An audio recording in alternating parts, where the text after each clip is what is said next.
London offers many reminders of Britain's past glory, and in the new skyline of this endlessly rebuilt, refurbished, reshaped old capital, many a token of promise. One of the great achievements of Queen Victoria's reign was the world's first underground railway. It was begun in 1863 and was to be copied all over the world. The significance of this mighty leap forward in transit technology can be deduced, even without a visit to the legendary home of Britain's first great fictional detective. Elementary, really. Baker Street was one of the 5 stations on the pioneer Metropolitan line. The Industrial Revolution had seen London's population increase enormously. The new underground was a radical solution to London's growing transportation problems. Baker Street has been restored to something like the way it looked when it first delivered London's commuters to the square mile of the City of London, then as now the financial district. To understand how and why London's transport systems were set up, you need to understand that the city is the focus, that people needed to get in and out of there to work. That's where the markets were, literally the cattle markets as well as the financial markets. There were traffic problems, and we're talking now about the 1850s. Tremendous traffic problems in what was central London. The solution put forward was to go underground. That was going to be a good time to be digging holes in the ground and at the same time cleared a lot of slums. Now the Victorians thought this was a good thing because clearing slums is a good thing. You may see a photograph in the museum of the Prime Minister at the time, William Gladstone, sitting, looking rather uncomfortable in an open truck, about to be taken underground, hauled by a steam locomotive. So it was something that was really a tremendous event. Coal-burning trains underground? Some way had to be found to prevent the passengers from choking to death in the fumes. It was running in large double tunnels so that you were operating in a fairly big space, not like the deep-level tubes. So fairly large tunnels with lots of ventilation holes. Certainly standing in the station, the train would be able to vent directly into the atmosphere. So that's how they tried to do it. What had to be revolutionary was the design of the locomotives, which again you can see in the museum, so that when they were running in covered sections, they could condense the steam. Steam trains only operated beneath the surface for quite short distances, so their future in the underground was limited. In 1890, long before electricity was in general use, the new electric traction engine made possible the first true underground running in deep tunnels of circular metal tubes. With astonishing speed, the shape of today's underground map began to form. By 1910, the tube, as it became known, was a familiar part of everyday life. During World War I, from 1914 to 18, it played a regular part in the capital's nightlife as well. Shelter from German Zeppelins. Again in World War II, 60,000 Londoners a night were grateful for the miles of deep tunnels beneath the streets. Without them, many would not have survived Hitler's Blitz, or the rain of buzz bombs that followed. In the early days of peace, what could be rebuilt was rebuilt. The city's famous landmarks, the Old Lady of Threadneedle Street, as the Bank of England is known, and nearby, the Lord Mayor of London's power base, Mansion House, soon looked as they always had. But with London's importance as a financial centre reasserted, very different buildings began to soar where some of the old had stood. Between the 1930s and the 1980s, the nature of London's working population changed completely. A different breed of moneymaker had evolved, with wider horizons. Living and working in places quite different from their predecessors, the new city slickers changed age-old patterns of London life. Communications came to mean more than just the means of getting to work. As money and commodity markets became global, London made the best of its position midway between New York and Tokyo, in time as well as distance. London town began to spread. This sugar warehouse, built by Napoleonic war prisoners, could not be destroyed. As a protected historical building, it's been converted into a shopping mall. But on the banks of the Thames in the East End, vast reaches of derelict docklands have become the biggest building site in Europe. Great national newspapers and other businesses moved to docklands.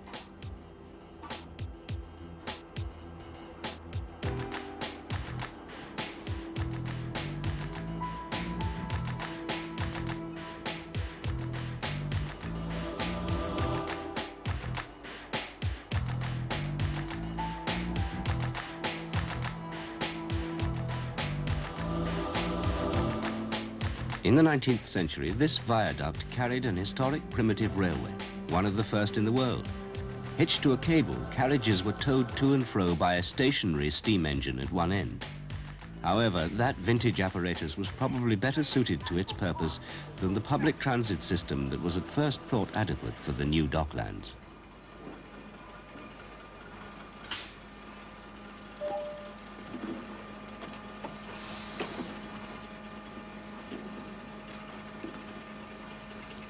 By 1992, this frisky little conveyance, the Docklands Light Railway, will have to cope with 100,000 passengers a day. That's 10 times more than its planners had foreseen. Even if its capacity can be effectively increased, the stations at which the light railway connects to the ancient underground system are already jammed to their limits. Shifts in the balance of London living took transport planners by surprise. The underground has long since reached beyond London's ones, the inner postal districts N1, E1, W1 for West 1, and so on. Baker Street has become an interchange for 5 tube lines. In 10 years, traffic on the underground increased by 70%, 2,750,000 passengers a day, over 700 million a year. The system is now spread over 275 stations and 254 miles, enabling the expanding white-collar class to set up house in a range of inner suburbs like this. 10 stops northwest of Baker Street, people who chose to live here have enjoyed tube travel for over a century. Until relatively recently, this was unquestionably the finest, as well as the largest urban transport system in the world. It's still adequate at any time other than rush hour. 60% of the track is above ground. The trains that spend most time in the open air are squared off and tall. True tube trains have low-built, curved roofs. New prototype cars being tested in the 80s include new methods of body construction, smoother braking and acceleration, new passenger information systems, heating and ventilation, air suspension, and computerized multiplex control.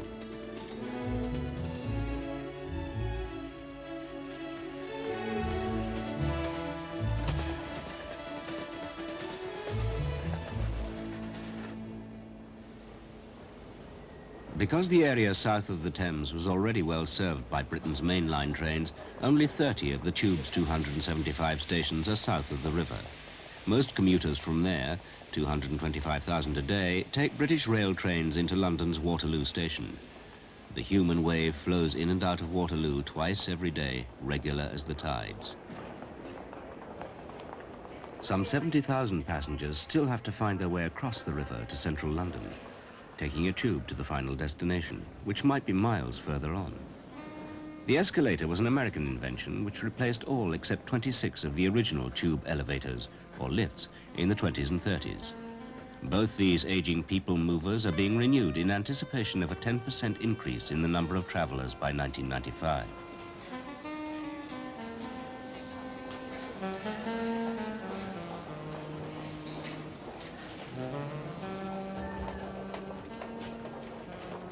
A born-again tube system must transport its passengers safely and efficiently.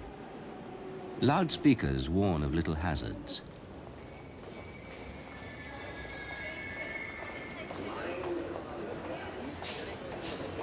Mind the gap.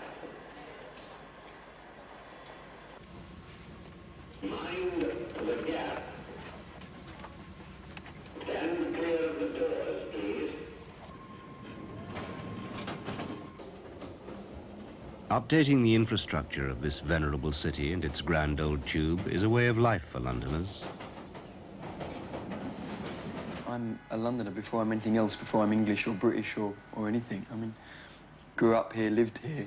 So I'm a Londoner, but I'm that kind of, an underground Londoner, if you like.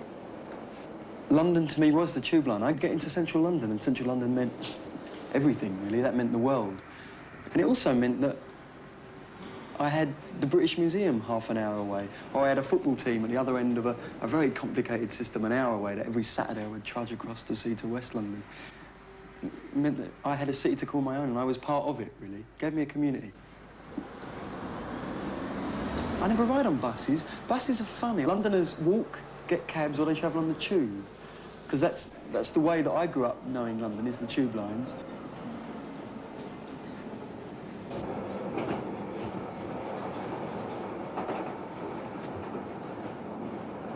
When you've got to manage 16 stops to get to Tottenham Court Road, you can think up loads of games to play on the Underground. One of them is spot the destination. And that means you look at the person and you decide from what they're wearing and how they're behaving and what paper they're reading, where they're going to get off. And I would be 85% accurate by the time I was 14, because I've had like 7 or 8 years of doing this every day now, almost. And you can spot whether a person is a Golders Greener or whether they're a Hampsteadite.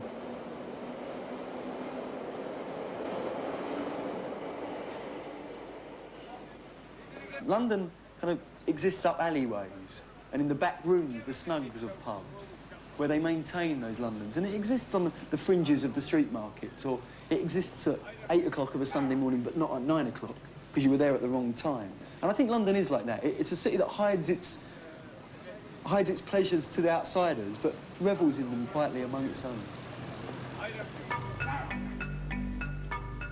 Riding the boundary of Soho and Chinatown, which spruced itself up in the 1980s.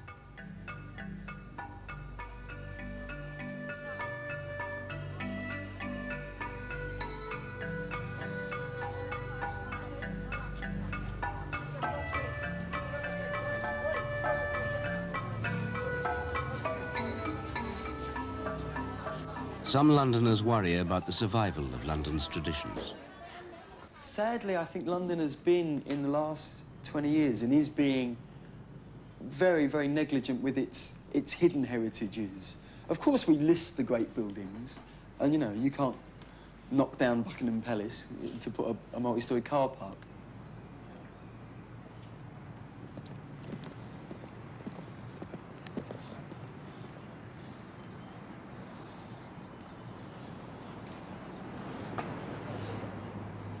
But you can turn, sadly, something like Covent Garden, which used to be a living, thriving London street market. You know, my mum would go there and get flowers if she really wanted a good spread. If someone had died or someone was getting married, you'd go to Covent Garden.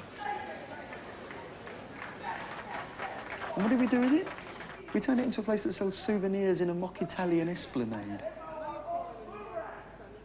I mean, it's a very strange and wanton way to deal with our history, I think.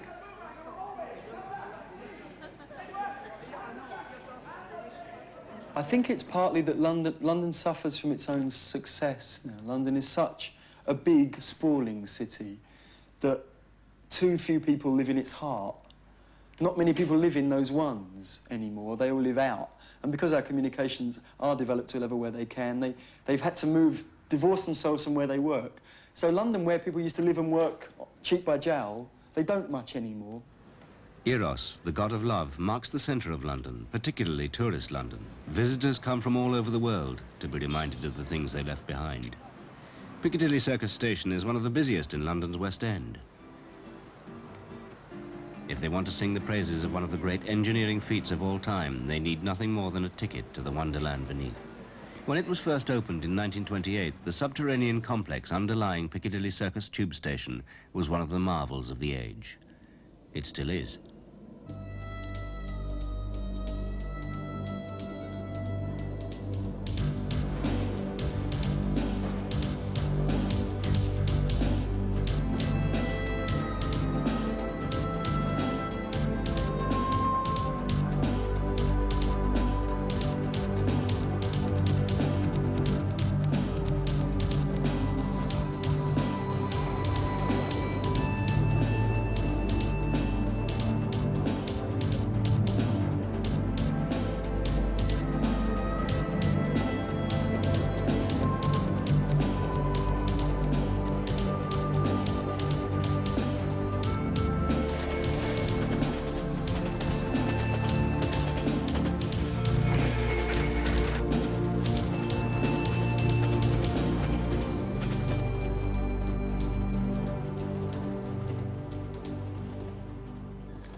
Londoners are avid newspaper readers. Donald Trelford, editor of the world's oldest Sunday paper, The Observer, has relocated from Fleet Street. I still retain something of the provincial's sense of wonder about the big city. I mean, even today, for example, my drive to work takes me through Trafalgar Square and along Whitehall, past the Houses of Parliament, and occasionally I divert to go down the Mall, so I pass Buckingham Palace, and I still retain something of that great feeling for the city, which has always seemed to me to be a city designed for a huge empire, rather than for running this little island. One of the things I miss since we've moved from Fleet Street and everybody's moved is that I used to enjoy going to the Garrick Club at lunchtime, where in the bar of the Garrick Club, any weekday between 12:30 and 1, if anything had happened in British society, in politics, publishing, the press, the law, any gossip, you'd hear it in the Garrick Club. And if you didn't hear it, some member of the government would come tumbling in from a cabinet meeting and tell you. And afterwards, it used to give me great pleasure to walk back to my office those days, and I'd walk through Covent Garden, where I'd meet people from the theatre world, because my newspaper's involved with the Olivier Theatre Awards, and I'm on the committee, and you'd catch up on the gossip in the theatre world. I think the best thing is that the culture of the theatre world is still, preeminent, and that's, something we take too much for granted. I think that the worst thing about London is the sort of traffic pollution, which is getting worse and worse, and we just don't seem to have any ideas of tackling it. By the end of the 1980s, surface congestion in London had become so bad that major businesses were budgeting millions for the losses it caused them. The tube seemed to many Londoners the only hope of getting people out of their cars and off the streets. But as the ancient tube struggled to ease the congestion above, its aged joints were creaking from lack of financial lubrication. It's the only form of transport invented in the 19th century that is capable of being improved in the 20th. But successive governments avoided underwriting any real modernization of equipment and rolling stock.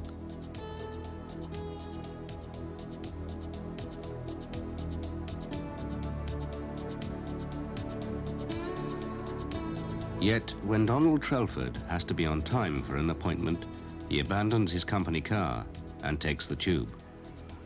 But he still finds walking more enjoyable.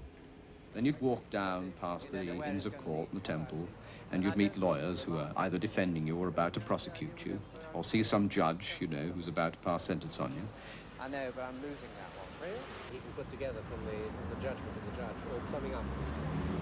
And then what happens? And you'd continue to walk down Fleet Street, and you'd meet chums from other newspapers or people who used to work within the provinces, and on back to the office, or if not the office, to one of those seedy little snooker clubs in the environs of Fleet Street. Show me a good pool player, the old saying went, and I'll show you a man who has a misspent youth. Or an editor whose paper comes out only once a week. The River Thames has been called 2,000 years of liquid history. Since before the Romans, London has grown around the river. It was once the most used means of transportation for people and cargo. The 80s have seen an increase in recreation and commercial passenger traffic. Descendants of the early watermen still ply their trade. We used to be the original taxi drivers, used to take people up and down the river because obviously there was no roads and mud lanes. The river used to be absolutely jam-packed with ships and craft, and we're trying to restore a bit of commercial work on it, especially with the development of Docklands. The barge race I'm rather proud of. This barge race, begun in 1973, is a brave annual attempt to keep up the traditions of the River Thames. It is rowed between the palaces of Greenwich, downstream, and Westminster, 7 miles. In the heyday of the river, however, one man would take a barge up and down on the tides, ferrying 50 tons of cargo at a time.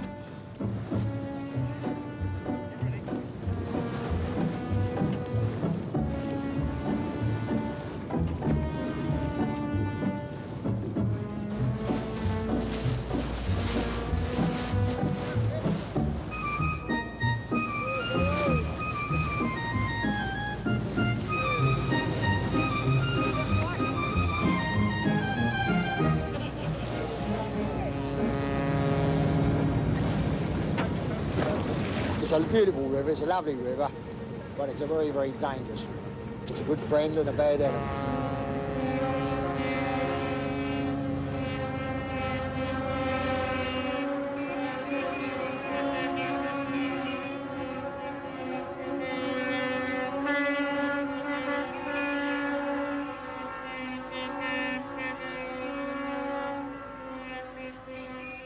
But not even old Father Thames can solve the problem of moving London's people about.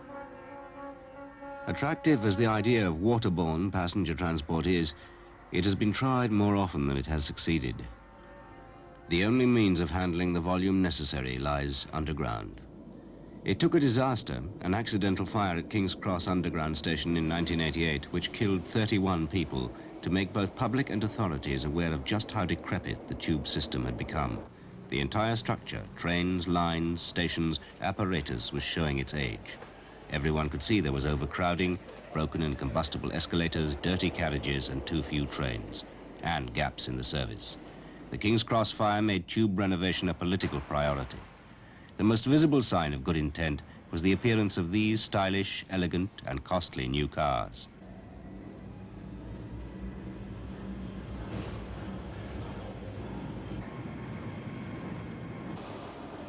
It's always a problem with any technology if you're first. You've also got a problem that you have stations which are 80 years old, for example, in terms of the deep-level tubes. Now, the investment asked for by the transport professionals was not forthcoming, and that's in effect what's happened to the underground, that it's been allowed to deteriorate over a very long period. But a tremendous investment is going on right now, and I'm sure you will have seen tremendous changes, updating of the stations to try and make them the pleasant sort of environment everyone would like them to be. But it's a bit like taking over a house, you know, that nobody's cared for 20 years and you're trying to do it all yourself. It takes time.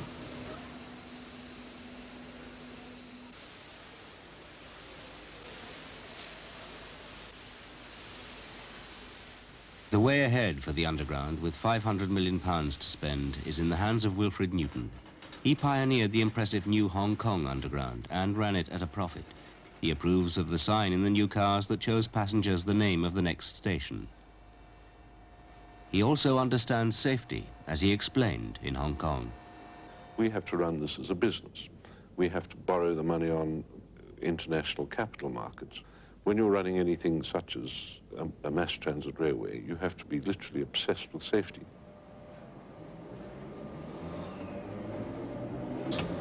In London, he has to reconcile somewhat conflicting demands to make the tube safe, less crowded and profitable, but not price passengers off it into the traffic pollution on the roads. I still believe that my grandchildren are going to have a London that they'll feel proud of. And they're still going to have a London that they'll recognise from Dickens, and a London that they'll recognise from Pepys, and a London that I hope they'll recognise from Robert Elms.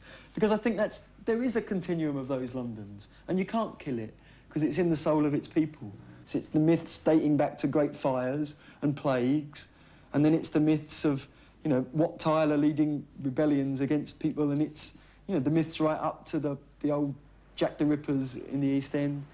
And it's the myths of the swinging 60s, and it's now the myths of punk rockers in the 70s, and it's the myths of style in the 80s. And each time it creates new myths, and those myths get written down, or occasionally they get filmed, but most they just get remembered. Perhaps a newly restored London Underground will take its place among these myths.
Calcutta is the largest city in India with a population of more than 10 million and growing. Founded as a British trading post in 1690, it's an incredible mix of great buildings and festering slums, often called an urban disaster. There's either never enough water here,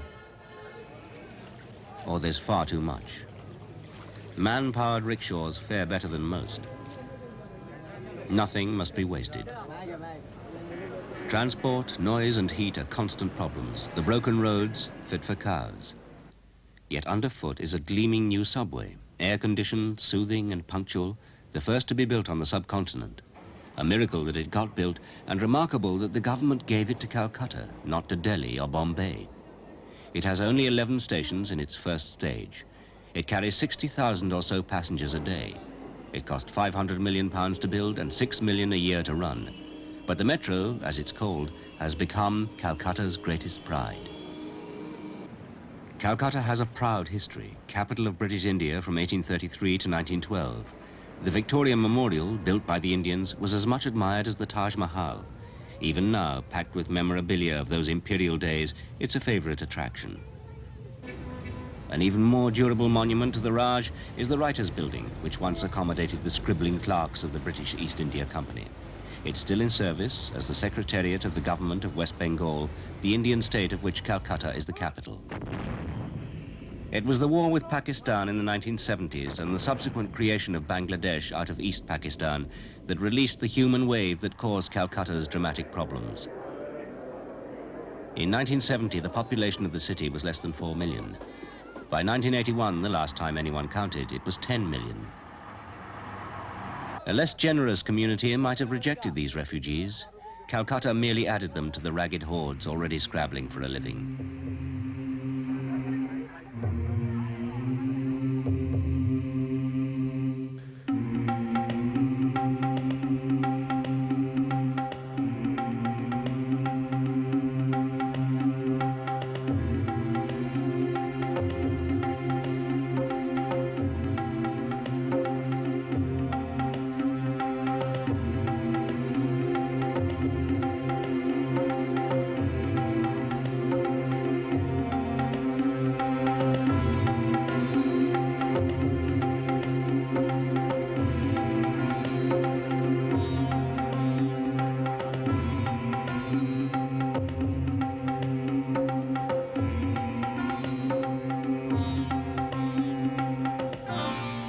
Now, every day, 1 million people, their cattle and donkeys, cross the Howrah Bridge. Just one surge of the human tides that make Calcutta a nightmare to try to move about in. The buses and trams have long since exceeded their life expectancy. Public transport, like every other municipal service in this awesomely decaying city, is a contradiction in terms. In Calcutta, technology actually seems to have gone into reverse. This telephone junction box shows why people here prefer to send messages by hand.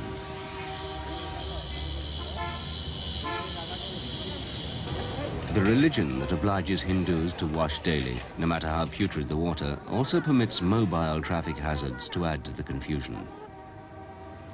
But the revered and privileged cows not only provide milk, they make an important contribution to the economy. Their dung cakes are sold for cooking fuel. That their smoke combines with the diesel exhaust of the old buses to create a layer of smog is the least of Calcutta's problems. The Metropolitan Development Association plans Calcutta's future.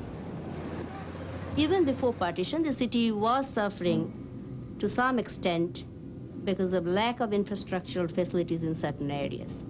And with the partition, it was rather terrible because all on a sudden, about 5-6 million people just poured in, because this particular city happens to be the center of most of the economic activities that one can find in this area. And at that time, water supply, drainage facilities, and particularly roads, which were really not adequate to tackle such a huge population. These people, particularly those who had come from the erstwhile eastern Pakistan, it is sheer stamina on their part that they just didn't perish.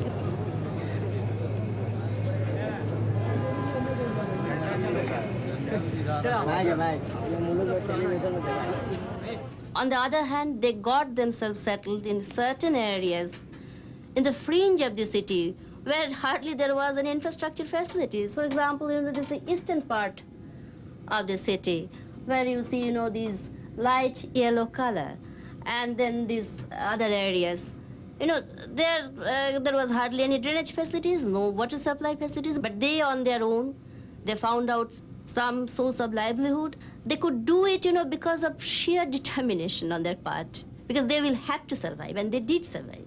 I myself come from a family which was a refugee family, but somehow or other, my father could give us education, could give us food, and all of us, we got settled. So it is because of the cooperation that we got from these people who belonged to this particular part of Bengal. The answer to the horror of the streets was of Calcutta's own devising, an additional reason for pride. The subway is Indian designed and Indian built. The first excavation ran right down Chowringhee Road, the main thoroughfare. A much-traveled Calcuttan has seen the difference it brought. The transportation problem in Calcutta is worse than anywhere else in India. Someone once analyzed that if you were actually to queue for a bus after office on Monday, you'd probably get home on Wednesday evening. So it's no wonder that you have to hang on to a bus in order to be able to get home in time. It was, in fact, the Minister of Railways that felt Calcutta ought to have the first subway and gave Calcutta something that really belongs to the modern world. From the way it's been maintained, from the way it's been looked after and the way it's been used, you can tell that Calcutta is really ready for and waiting for things to change, because they take pride in the fact that this is a major event in their lives, and it's spotlessly clean, unlike the city. Much of the more uplifting aspects of Calcutta life has found its way down to the spotless metro. These murals in the Esplanade station reflect Bengali life as one school of local painters records it. Beyond the slums and the squalor, there are prosperous and comfortable citizens who boast of being the first middle class to emerge in Asia. Passengers awaiting trains can contemplate the decorations while listening to piped music, sometimes European, sometimes Indian, selected by the wife of a metro official. Bengal, after all, regards itself as the cultural and creative nerve center of India. The positive aspect is the genes. The genes will survive. As tolerant as the Bengali might be, he is also a survivor. He's a fighter. As suppressed his creativity might be, he will still emerge as a creative person. I mean, we still have the finest filmmakers, the finest singers, the finest actors, the finest writers.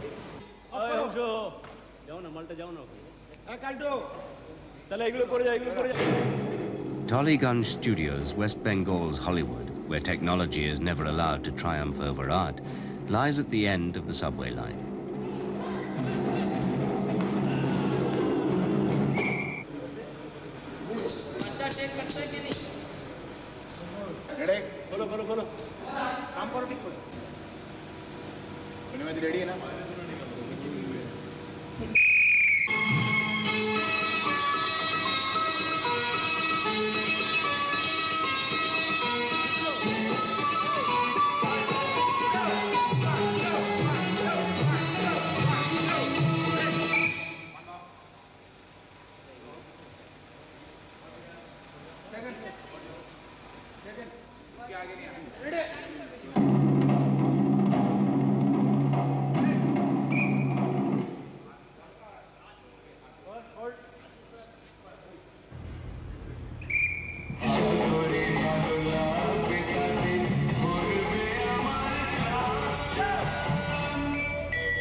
Above all other forms of expression, Bengalis have an insatiable passion for cinema, the one universally accessible entertainment.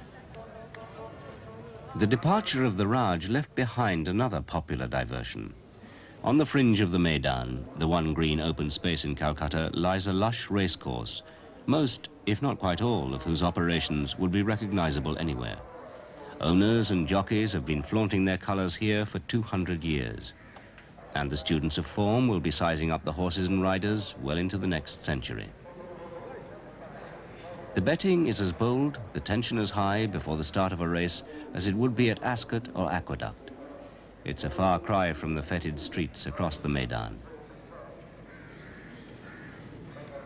No one here is poor, at least not until after the last race.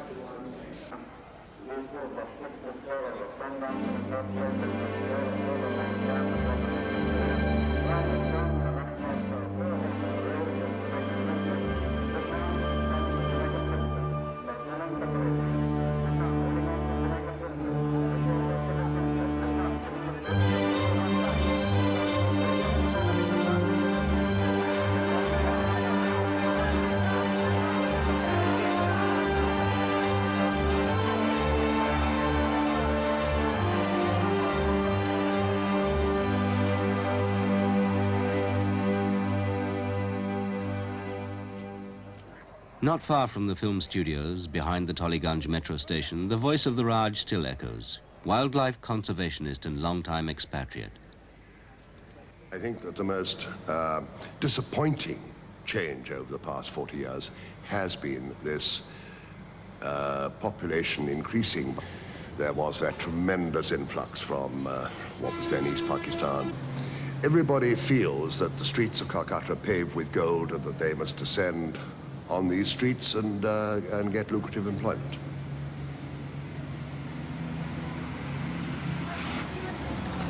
The Bengali will put up with almost everything. I mean, nowhere else in the world would you have the public transport, the buses, the trams, overcrowded as they are here. And nowhere else would you have water being cut off for a day in the week, power cuts for several hours in the evening, and flooded streets after the heavy rains.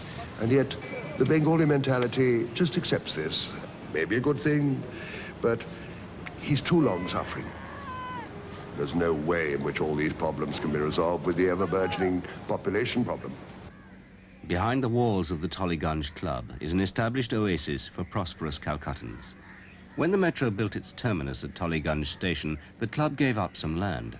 The Metro, in turn, promised to preserve the historic old trees on that land.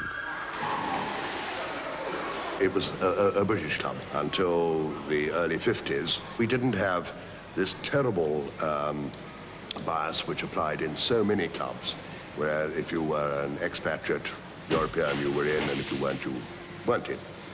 So it went from being a British sporting club to being one where our Indian friends came in large numbers, and of course they are now 85% of our members.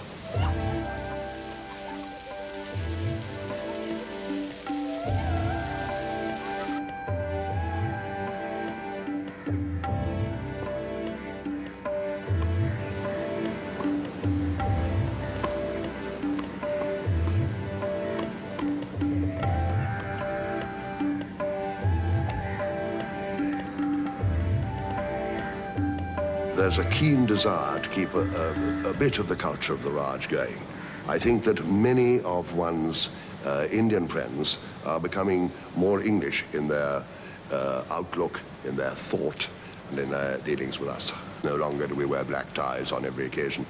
But apart from that, I think that they are very keen to maintain as many of the old traditions as possible. And they do contribute a lot, remembering that club life never was an Indian institution, but they have developed into it, and they do feel very much part of it. Once they're in, they make jolly certain that any undesirable friend or so forth is kept out.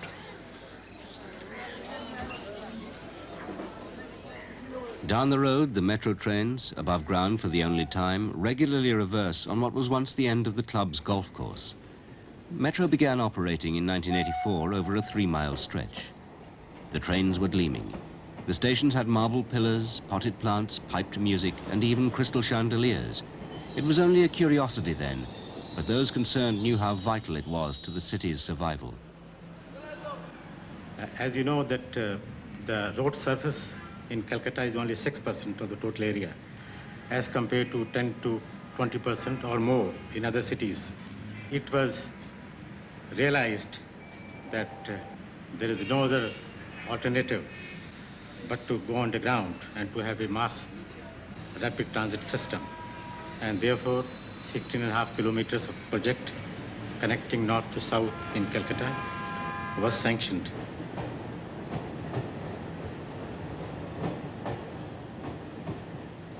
Cleanliness and a pleasant ambience would not be enough. The metro had to be efficient. With daily electricity failures in Calcutta, the government gave the metro priority status, next only to the military. It has never had a power cut. Punctuality is calculated not just to the minute, but the half minute. And that's how the trains run. The manual signaling operation that was adequate for the first years is to be replaced by a computer control system that will stop and start trains automatically. Of more immediate interest to the passengers, both trains and stations are air-conditioned. By 1986, the system had expanded to nearly 7 miles. There are 2 stretches, the longest running 6 miles from Tollygunge to Esplanade, a journey covered in 15 minutes, which would take 50 minutes by surface transport. As the number of stations increased, so did the urge to beautify them.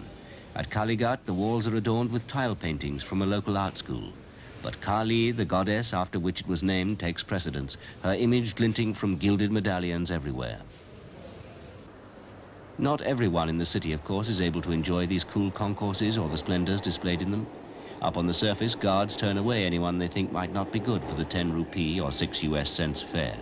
That embraces untold thousands who would regard such a sum as the best part of a daily wage.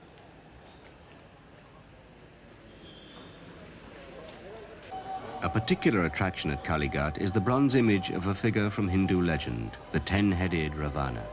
They say she is as much a symbol of technological achievement as the metro. Ravana's 10 heads can think 10 times as fast, like a computer. Video screens now entertain with sport and old films. Passengers are middle-class working people. The metro staff make sure they keep to the rules. Dropping the stub of a ticket, let alone spitting, would bring an instant reproof. The stations are free of advertising, beggars and buskers. The cars free of graffiti. Above there is noise pollution, but below, passengers are cool and relaxed. In its short existence, the metro has made Calcutta seem a far less difficult place than it did when Sara Adhikari returned from her travels to pick up her life there. Calcutta is possibly the only city in India which doesn't have a ring road. And so any sort of movement out in and out of Calcutta is through the heart of the city. So they went underground, and I'm sure a lot of people will say exactly the same thing, but I think it's a sign of hope for Calcuttans. There's a sort of funny tale by a friend of mine who, from Tollygunge Club, they were coming back to town. It had been raining, so it was flooded and everything. And the car stalled, the lady lost her slipper, and so it was just, too much. So they said, well, why don't we just go underground? Mike was so shocked at, how fantastic it was underground. So he sort of said, if it can be so good down here, why is it not, the same up there, When she came back from living in London, Sara founded the magazine she now edits. There are other city magazines. Delhi has one. Bombay had 3, one has just closed down. Madras has one. And I felt that Calcutta definitely needed one. Also, I think the spirit in Calcutta has changed in the last few years. People are a little bit more concerned. There's a movement, definite movement to improve the city. I love Calcutta for what reason, I don't know. But I think basically it's the people. In a way, I think Calcutta has coped tremendously well, regardless of all these people coming in, all this infiltration. Victor Banerjee has mixed feelings about women like Sara. I think women have played a much stronger role in India than one would care to admit readily. The shift towards career women has definitely occurred now. Strongest feature of the Indian people has been the confidence of the man that only comes about when he has a very, very solid and secure family unit. And the family, or the unity within the family, was held together by the woman of the house. I'm not thereby suggesting that women working is a form of decadence, but it's certainly a shift from the focal point of what a woman's part was in India. Having traveled the world and seen several marriages, as one obviously does, I tend to believe more and more in the fact that an arranged marriage has a better chance of working than what we commonly here refer to as a love marriage. There's something fascinating and enigmatic about an arranged marriage. You tend to discover another person. You tend to discover the personality and the finer points in the other person. Whereas in the other system, you are largely deluded by the infatuation that you have for the opposite sex. The man who brought Bengali thinking and art into the modern world was India's only Nobel laureate, Rabindranath Tagore. The dynasty to which he belonged still flourishes in and around Calcutta, and his poems and paintings are commemorated in the metro station of Rabindra Sadan. Not that he would have been forgotten otherwise. In this subcontinent, we are the only language which has produced a Nobel Prize in Literature. It is the only language in which we would fight, quarrel over the rhymes of a poem. So people buy books here. I mean, it has been one of the largest retail outlets for English books, certainly in Asia.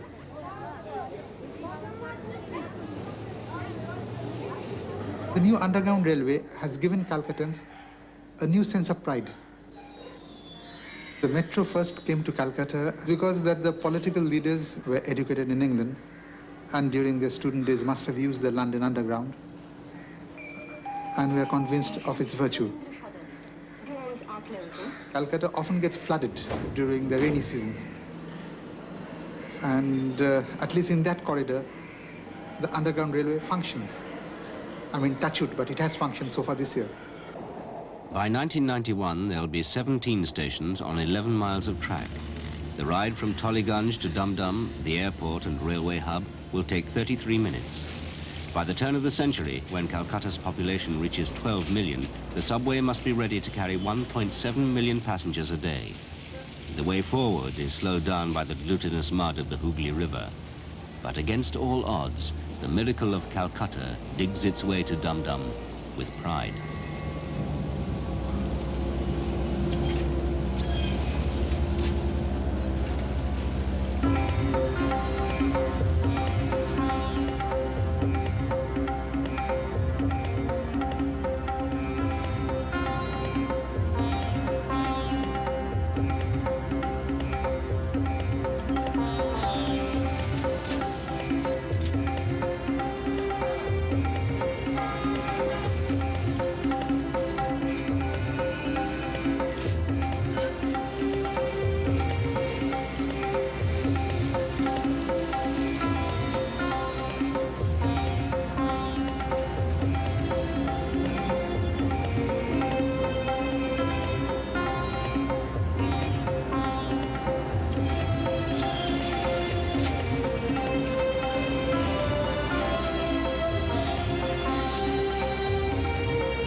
Madrid became the capital of Spain not because it was ancient like Barcelona or grand and beautiful like Granada, but simply because it was there.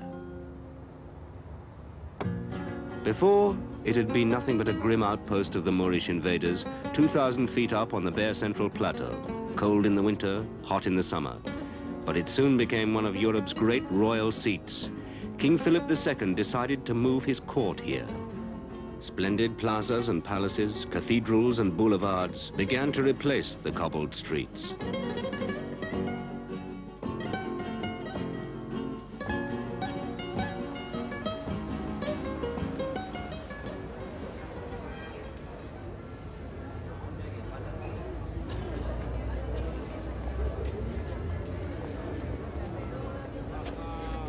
One of the gates of the original Madrid was called La Puerta del Sol, the Gate of the Sun.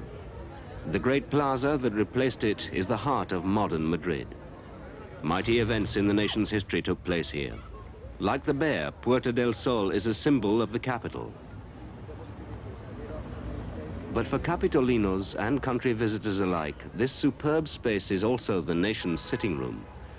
It hardly matters now that Napoleon's cavalry once charged down its oval length, or that in the 1930s it was the setting for the proclamation of the Republic, which led to the Spanish Civil War.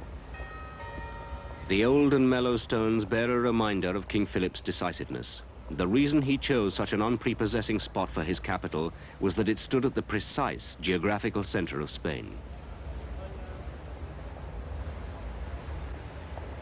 There are newer parts of Madrid where skyscrapers stand like milestones of speedy progress, but Puerta del Sol remains the commercial as well as the social heart, not just of Madrid, but of Spain. From it radiate some of the most glamorous shopping streets of the present-day city. No Madrileño can stay away from it for long. The center of the country, the center of the capital. When Madrid became the 9th city in the world to build an underground railway system, it would have been unthinkable to begin anywhere else. Sol was the first station created for the first line.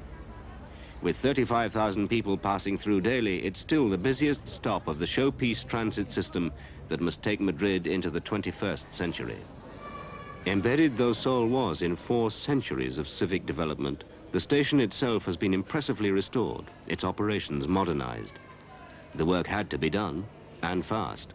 Without this metro, Madrid could not claim her new place among the capitals of Europe.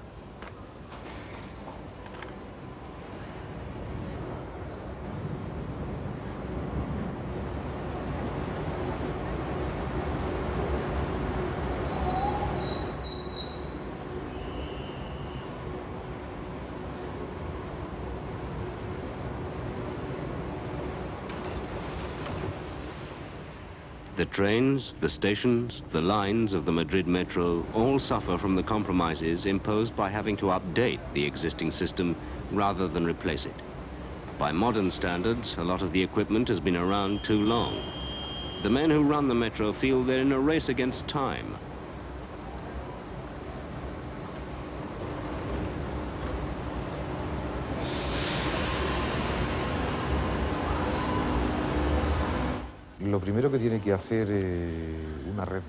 Firstly, a metro network must address the demands of transportation.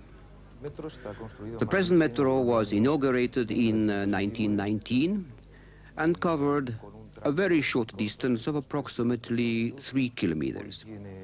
Today, it is 114 kilometers long, with 154 stations, and the old and new aspects blend together. In general terms, the control of the circulation is in line with the most modern advanced technology, as is most of the material used in our network. However, we still have a few lines where we are replacing material. In fact, there are areas in this network where the old is very obvious, because for many years, there has not been modernizations of the stations.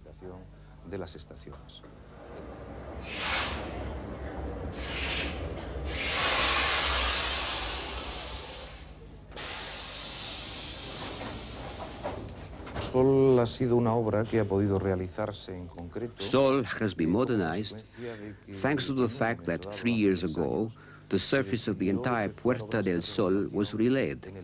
Taking advantage of this, it was decided that the 3 lines which had separate stations there and were ready to explode with overcrowding could be remodeled and brought together to form one big interchange. Creando un gran intercambiador central. Madrid has seen bewildering changes since the metro was first planned. During the long siege to which the city was subjected in the Civil War, metro stations became hospitals, ammunition stores, air raid shelters. After General Francisco Franco's fascists had triumphed, there followed a stultifying 36 years of dictatorship. Rigid politics meant isolation from the rest of Europe. Spain was slow to produce an independent middle class. When it did, its members would not have been caught dead on public transport. The metro was intended for the others, the manual workers and petty functionaries who had to live far from the grandeur of the center. The neat divisions of Spanish society collapsed after Franco's death in 1975 and the adoption of a democratic constitution. The monarchy was restored. King Juan Carlos took the throne. His subjects took to the metro.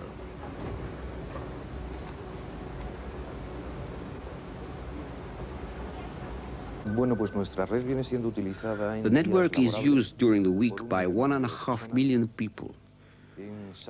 On a Saturday, the demand decreases to about 1 million, and on Sunday, there are 700,000 passengers, about 360 million passengers a year.